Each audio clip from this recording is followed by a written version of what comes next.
কেমন আছেন? আশা করছি সবাই ভালো আছেন। আজকে রান্নার রেসিপি একটু আপনাদের সঙ্গে শেয়ার করলাম। রেসিপি না, কি রান্নায় আজকে মেনুতে রয়েছে সেগুলো একটু আপনাদের সঙ্গে শেয়ার করলাম। এই যে সবজি ডাল করছি,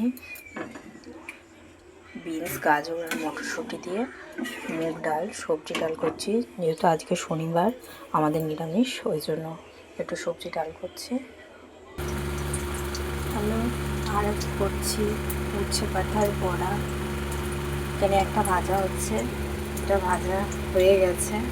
উচ্ছে পাতার বড়া কে কে খান?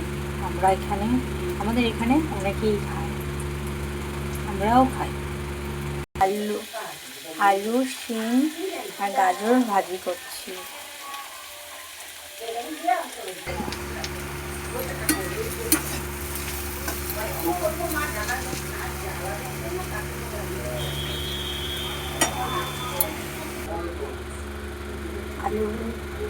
আলু সিম আর গাজর ভাজা হয়ে গেছে। ফুলকপিটা এবার ভাজলাম, ভাজা করে এবার তুলে নেব। আলু শিম আর গাজরগুলো একটু ভাজা করছি, ভাজা হয়ে এলে তুলে নেব। হলুদ, লঙ্কা, লবণ, জিরে গুঁড়ো সব দিয়ে এবার তরকারিটাকে কিছুটা কষিয়ে নিচ্ছি, কষা করছি।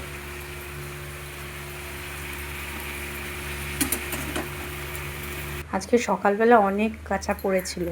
এই যে আমার মাম্মাম, মানে আমার সোনা মা, এত জামা কাপড় নোংরা করেছে, সব কেচে দিয়েছি। এই ঠান্ডার মধ্যে সব কাচতে হয়েছে আমাকে, কিন্তু কি করব, বাচ্চা মানুষ, ময়লা করলে তো কাচতে হবে।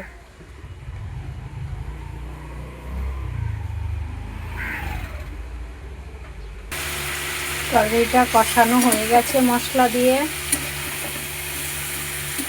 একটু লাল হয়ে এসেছে।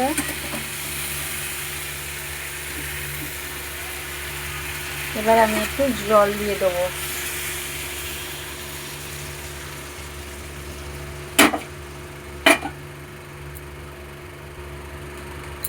গ্যাসে তরকারি ফুটছে, চলো এই বাসনগুলো মেজে নিই। যে এত বাসন পড়েছে, এগুলো সব মাজতে হবে। মুরগিটা বড্ড ছুটি করছে। এই যে মুরগিগুলো আমার মেয়ের সঙ্গে এসে বড্ড দুষ্টুমি করে। পাপাকে ধরে নিয়ে আসছে ক্যান্ডি খাবে বলে। মামা কি খাবি? স্নান করে উঠে কেউ ক্যান্ডি খায়? ভাত খেতে হয়। ভাত খাবে না, ক্যান্ডি খাবে। একটু ধনিয়া পাতার চাটনি হবে। ধনিয়া পাতা দিয়েছি, লঙ্কা দিয়েছি আর একটু লেবু দেবো এর সঙ্গে।